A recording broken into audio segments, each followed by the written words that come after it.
Assalamualaikum warahmatullahi wabarakatuh. Kembali lagi dengan saya. Gimana kabarnya adik-adik selama di rumah aja? Nah, di video kali ini saya akan membahas tentang penerapan matrik dan bunga dan angsuran. Nah, pertama-tama kita akan membahas tentang penerapan matrik terlebih dahulu. Nah, sebab-sebab apa aja sih yang ada di dalam penerapan matrik itu? Nah, jadi di materi-matrik itu ada subbab tentang yang pertama ada mencari SPL menggunakan inverse matrik dan mencari penyelesaian SPL menggunakan determinan matrik. Nah, selamat menyaksikan.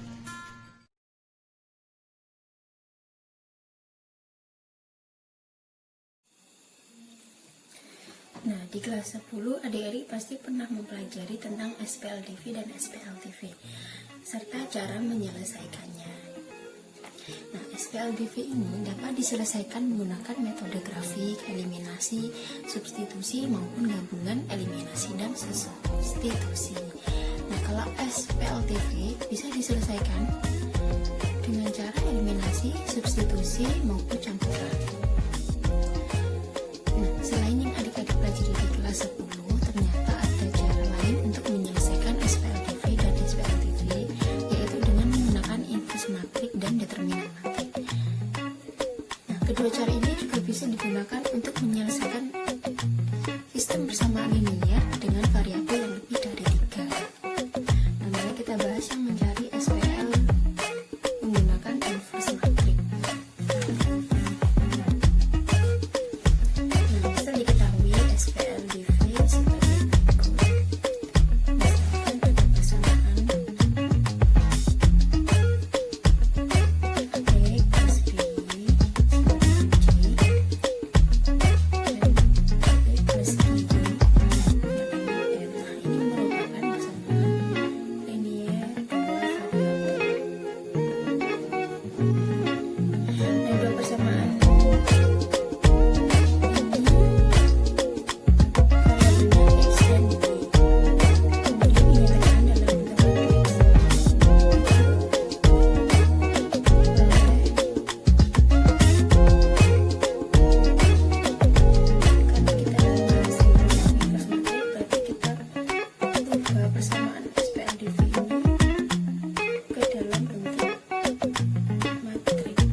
Nah, agar lebih paham, mari kita langsung ke contoh soal.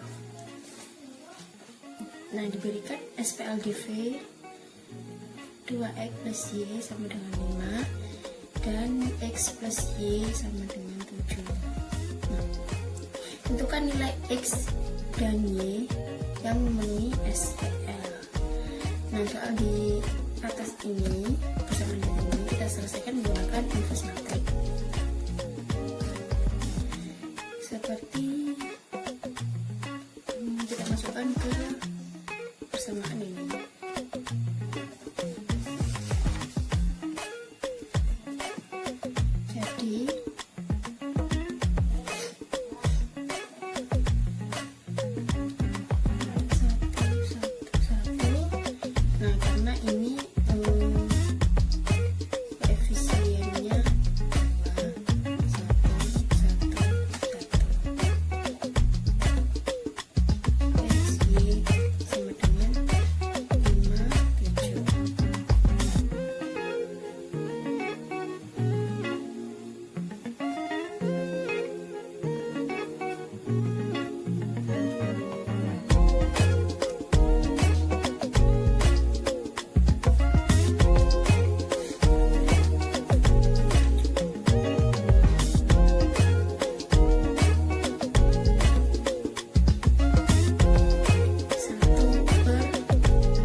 2 kurang 1 berarti kan 1 per 1. Jadi 1 per 1 itu kan 1, jadi tidak usah ditulis, langsung aja kita kalikan dengan ini. 1 dikali 1, jadi ini hasilnya tetap ya adik-adik, biar kita tidak memperlambat waktu.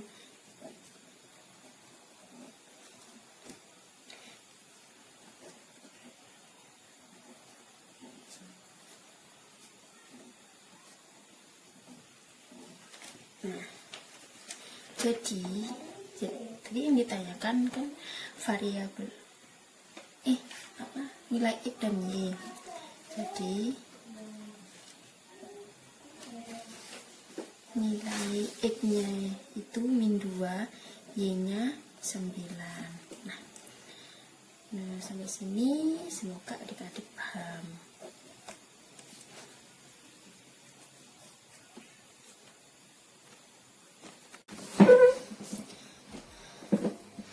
Oke adik-adik, kita lanjutkan materi tentang mencari SPL menggunakan determinan matriks. Nah, langsung saja ya kita ke materinya. Nah, misalkan diketahui SPL DV dengan variabel X dan Y berikut. Misalkan diketahui dua persamaan tersebut.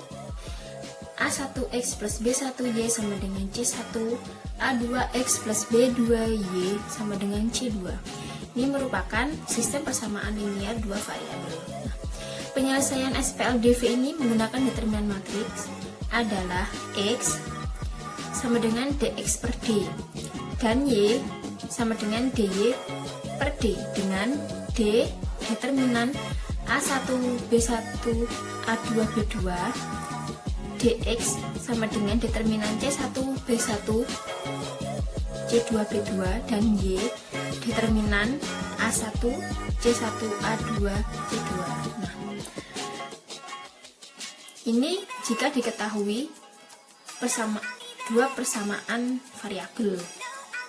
Nah, bagaimana kalau 3 variabel? Jika diketahui SPLTV, sistem persamaan linear 3 variabel.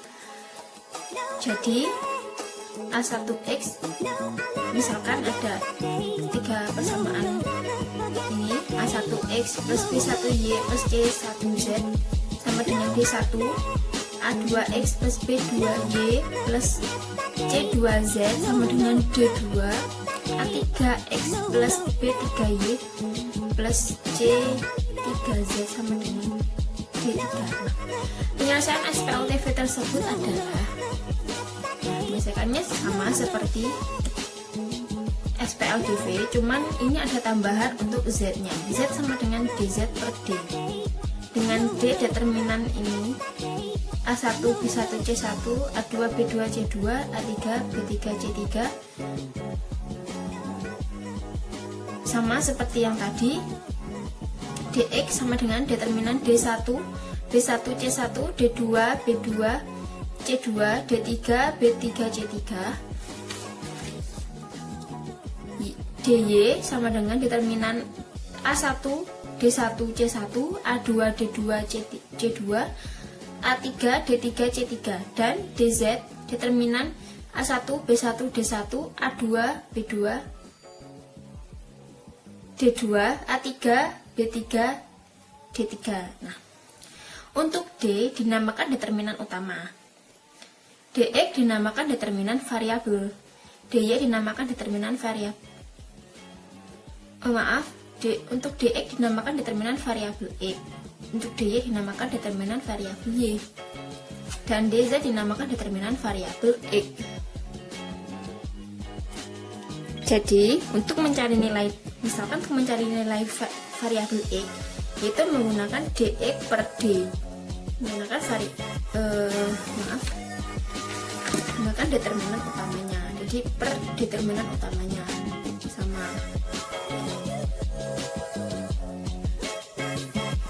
Nah, cara untuk mencari penyelesaian SPL ini menggunakan determinan matriks ini disebut aturan Cramer atau metode Cramer.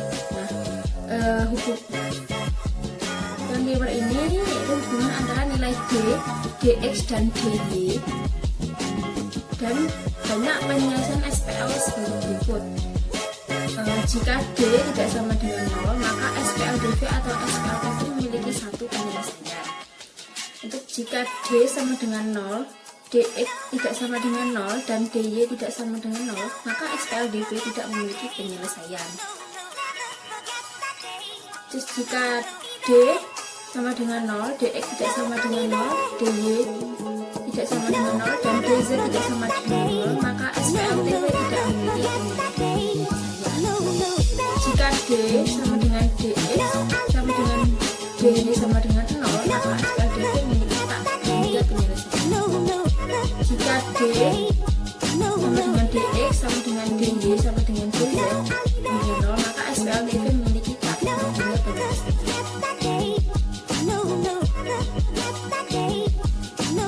Baik adik-adik, kita langsung ke contoh soalnya saja. Misalkan ada contoh soal seperti ini. Tentukan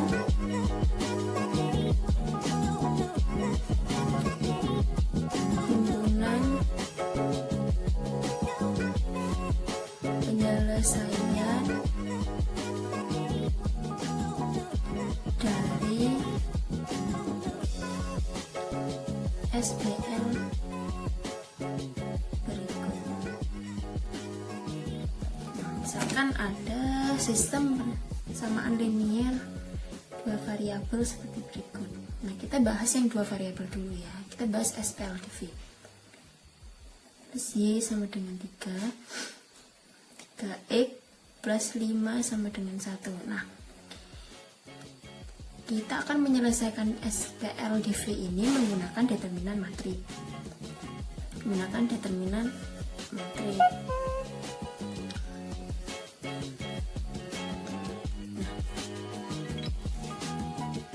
Nah, langkah pertama itu kita persamaan di atas kita ubah menjadi bentuk seperti ini agar lebih mudah kita menggunakan bentuk seperti ini. A dikali X sama dengan B. Nah, ini agar lebih mudah saja ya.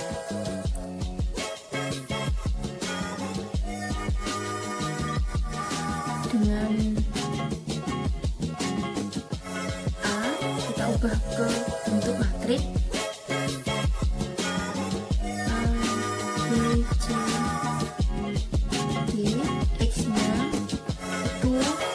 variabelnya xy, y-nya itu konstantanya. A ini jadi ini berapa? 2, 1, 3, 5. Nah, ini A, B, ini C, ini D. X-nya itu xy, y-nya itu f konstantanya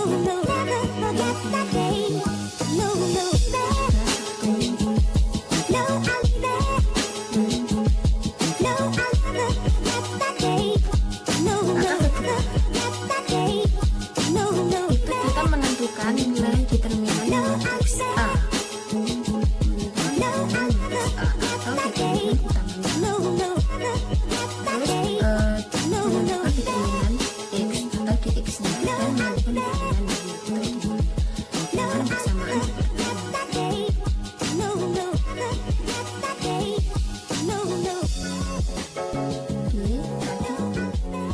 Oke, sekarang kita menentukan determinan utamanya ini 2, 1, 3, 5. Kita tentukan determinannya. Nah, kalian kan pasti ingat cara menentukan determinan itu kan AD A kali D dikurangi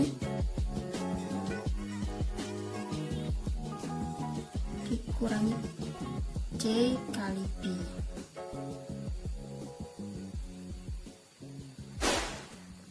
AD-nya berapa?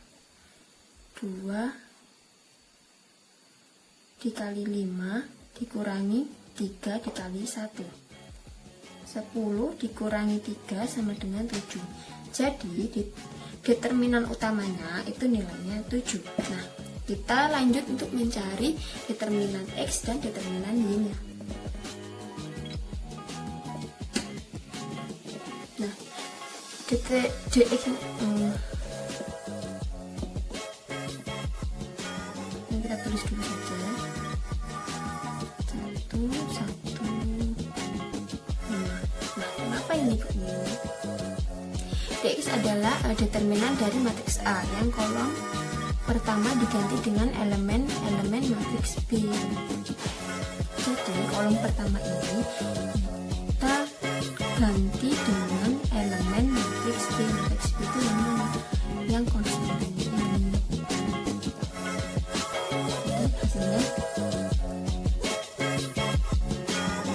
dikali 5 dikurangi 1 dikali 1.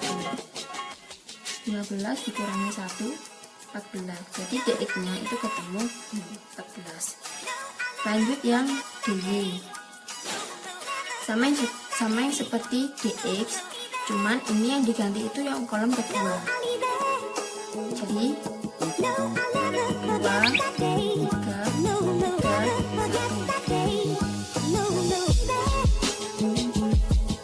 2 dikali 1 kurangi 3, 2 dikurangi 9 sama dengan 7.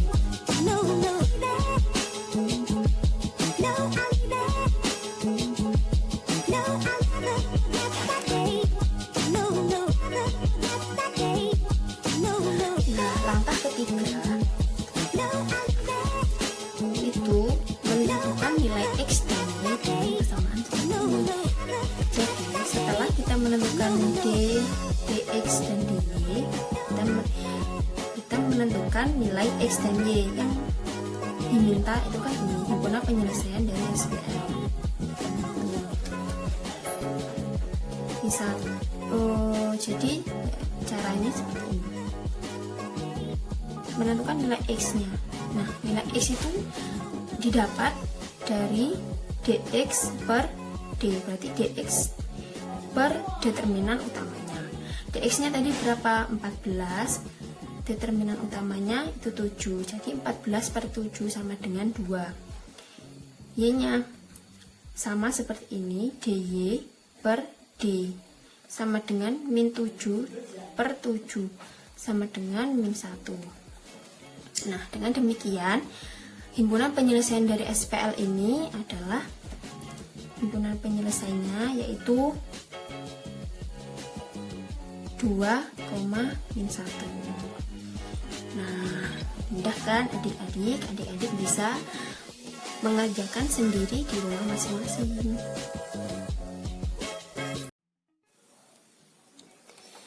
Hai adik-adik, sekarang kita akan membahas tentang materi bunga dan angsuran. Nah, di dalam materi bunga dan angsuran itu terdapat subbab-subbab, yakni ada bunga majemuk dan angsuran anuitas. Kita akan membahas tentang bunga majemuk terlebih dahulu. Nah, coba pahami pernyataan berikut, pahami cerita berikut ya.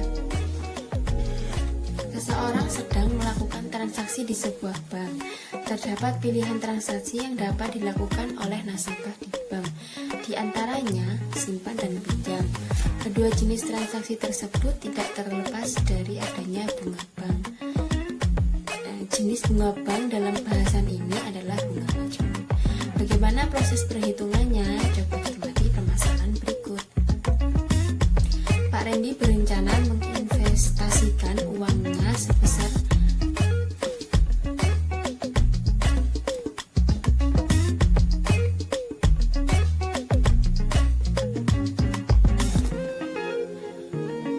sebesar 100 juta rupiah di bank dengan suku bunga majemuk 1% per bulan. Jika besar bunga tidak pernah diambil dan tidak ada biaya administrasi bank, berapakah total bunga yang diterima Pak Randy setelah berinvestasi selama 3 bulan? Untuk dapat menjawabnya,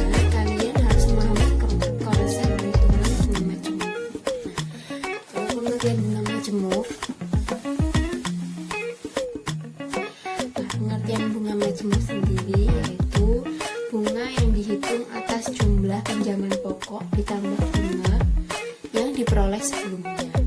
Jika kalian menyimpan uang di bank dan bunga yang diperoleh setiap akhir periode tidak kalian ambil, maka bunga tersebut akan bersama-sama modal menjadi modal baru yang akan berbunga pada periode berikutnya. Nah, nilai akhir bunga majemuk. Bunga majemuk disebut juga dengan bunga yang berbunga, yaitu bunga yang dihitung atas jumlah modal atau pinjaman pokok ditambah bunga yang diperoleh sebelumnya. Nah, berdasarkan permasalahan tadi, cerita saya yang tadi, nah, simpanan awal Pak Randy atau modalnya Pak Randy kan 100 juta, suku bunganya 1% per bulan. Nah, untuk menentukan total bunga, kalian dapat menentukan besar bunga setiap bulannya terlebih dahulu. Bunga pada akhir bulan pertama sebesar perhitungannya itu 100 juta dikali 1%, berarti sisa 1 juta, berarti hasilnya 1 juta. Nah, jadi untuk menentukan total bunga Pak Randy itu 100 juta dikali dengan 1% sama dengan 1% itu tadi suku bunga ya, satu bunga per 1 bulan. 100 juta dikali 1/100 itu sama dengan 100 juta dikali 1/100 itu sama dengan 1 juta. Berarti akhir bulan pertama Pak Randy mendapat bunga 1 juta, tetapi Pak Randy tidak diambil. Nah, pada awal bulan kedua jumlah simpanan uang Pak Randy berarti 100 juta ditambah dengan bunganya 1 juta, berarti 101 juta. Nah, pada akhir bulan bunga Pak Randy itu sebesar 101 juta dikali dengan 1% sama dengan 1.010.000. Jadi total bunga bulan kedua sebesar 1.010.000. Nah, untuk menghitung seterusnya itu juga seperti itu. Misalkan pada bulan ketiga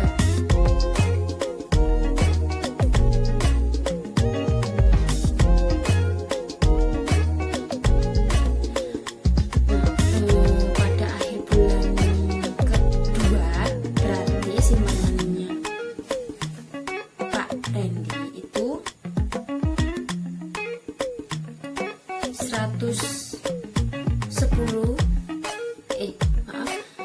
101 juta ditambah 1 juta 10 sama dengan 102 juta 10.000. Nah, hasilnya 102 juta 10.000 itu dikali dengan 1% itu sama dengan 1.020.100. Nah, jadi kita tinggal menambahkan dengan bunga akhirnya.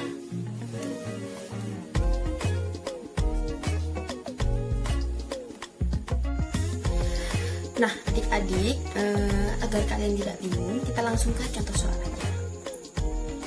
Misalkan, Bu Mila menabung di bank sebesar 4 juta rupiah di bank.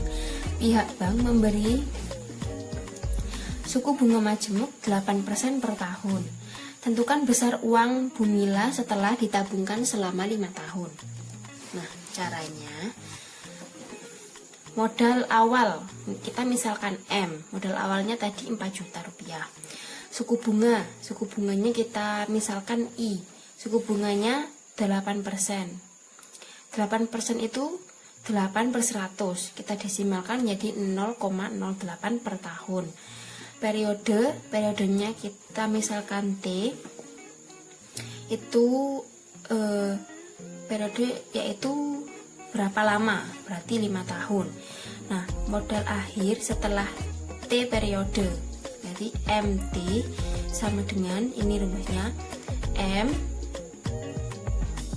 1 plus I pangkat T. Untuk T sama dengan 5 diperoleh M5. Berarti kan kita mencari uang setelah 5 tahun ditabung di bank. Kita mencari bunganya, bunga majemuk. Berarti M 1 plus I pangkat 5. M nya berapa tadi kan 4 juta. Terus 1 plus I nya kan 0,08. 1 plus 0,08 pangkat 5. Berarti 4 juta dikali 1,08 pangkat 5 sama dengan 4 juta dikali 1,08 pangkat 5 sama dengan 1,4693 sama dengan 5.877.200 rupiah. Jadi Bu Mila setelah ditabungkan selama 5 tahun, jadi uang Bu Mila itu setelah ditabungkan selama 5 tahun itu sebesar 5.877.200 rupiah. Nah, agar lebih jelas lagi, adik-adik bisa mencari contoh soal di YouTube ataupun di Google.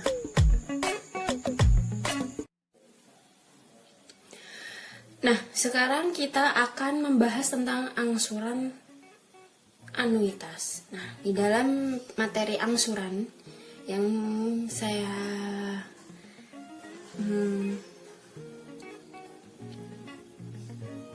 yang ada di materi angsuran itu ada subbabnya angsuran anuitas. Nah, apa angsuran anuitas itu? Nah, cermati cerita berikut ya. Pak Bambang mengajukan pinjaman modal di sebuah koperasi simpan pinjam. Pihak koperasi akan memberikan daftar atau rincian pinjaman beserta periode pengembalian kepada Pak Bambang. Jika telah terjadi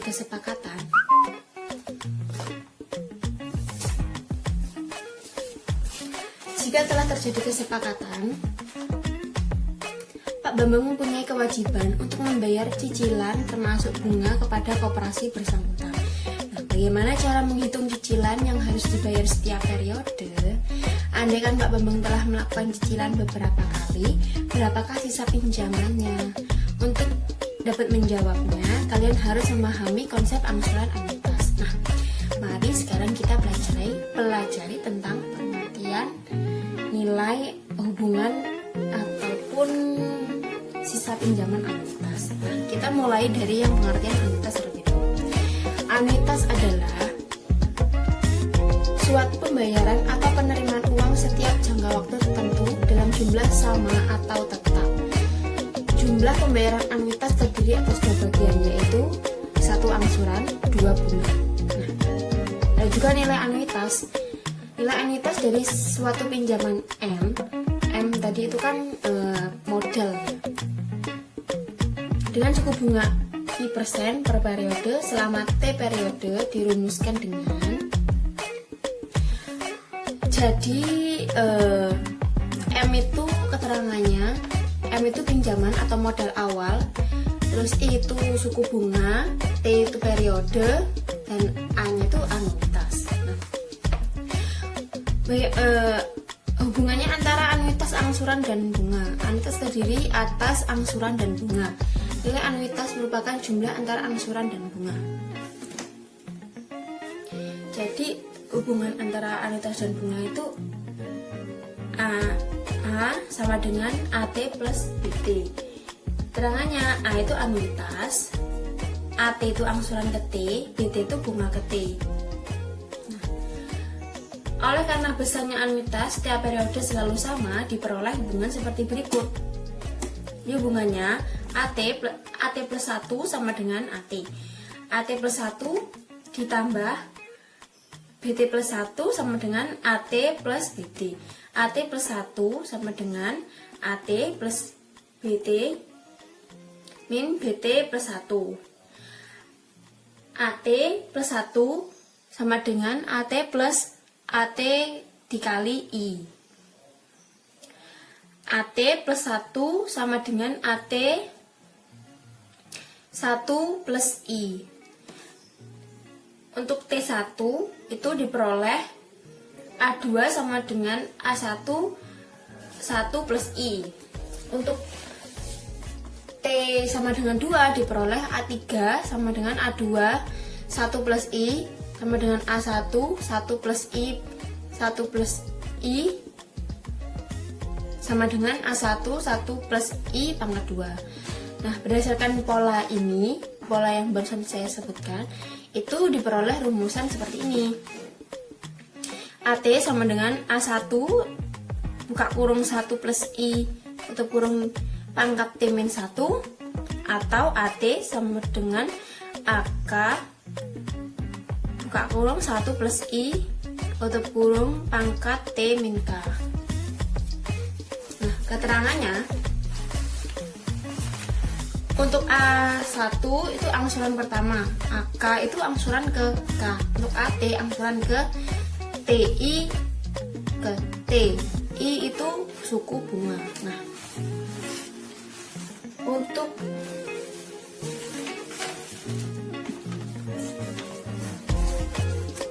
sisa pinjaman anuitas, setelah beberapa kali melakukan pembayaran anuitas, seseorang peminjam sering berpikir mengenai sisa pinjaman yang masih harus dilunasi. Jika S1, S2, S3 sampai dengan ST berturut-turut merupakan sisa pinjaman setelah pembayaran anuitas pertama, kedua, ketiga sampai ke T. Sisa pinjaman setelah pembayaran anuitas ke T dirumuskan sebagai berikut. Di ST sama dengan BT plus I per I, atau ST sama dengan M, ini modal awal, dikurangi A1 buka kurung 1 plus I pangkat T min 1 per I. Untuk keterangannya, ST ini sisa pinjaman setelah pembayaran ke T. BT plus 1 besar bunga ke T plus 1. I ini suku bunga. Untuk A1 itu angsuran pertama, dan M itu besar pinjaman atau modalnya.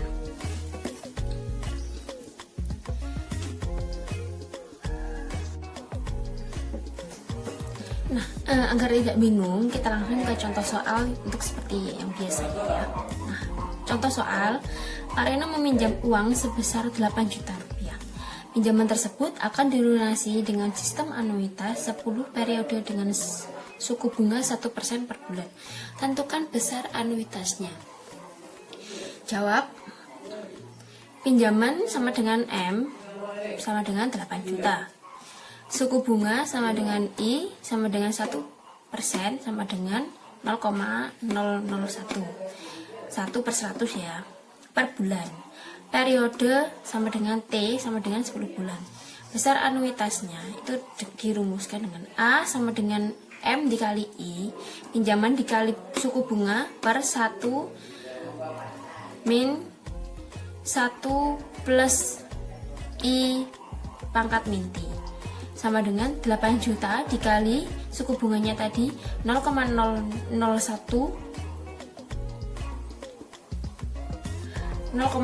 ya, maaf ini 0,01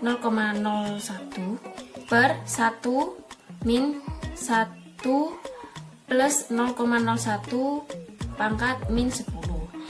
Nah, 8 juta dikali 0,01 hasilnya 80.000. 80.000 per 1 min 1,01 pangkat min 10. Ini kan tadi sudah dijumlahkan hasilnya ini. Terus 80.000 per 1 min ini dipangkatkan min 10 jadi 0,9053. 80.000 per 0,0947 hasilnya 8.444.772.97. Jadi besar anuitas adalah 8 juta 8.444.772.90. Jadi besar anuitasnya untuk Pak Reno ini sebesar ini. Nah, saya kira cukup pemahamannya. Untuk adik-adik yang kurang paham, kalian bisa latihan contoh soal di buku, ada di Google juga ada, kalian bisa lihat YouTube, internet, itu pasti ada contoh soal tentang angsuran anuitas. Nah, terima kasih sudah menyaksikan videonya.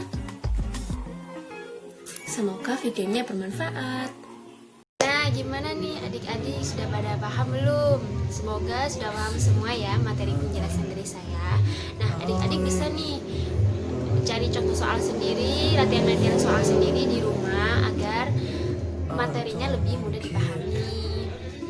Nah, semoga video ini bermanfaat ya. Adik-adik tetap semangat belajar di rumah. Assalamualaikum warahmatullahi wabarakatuh. Dadah.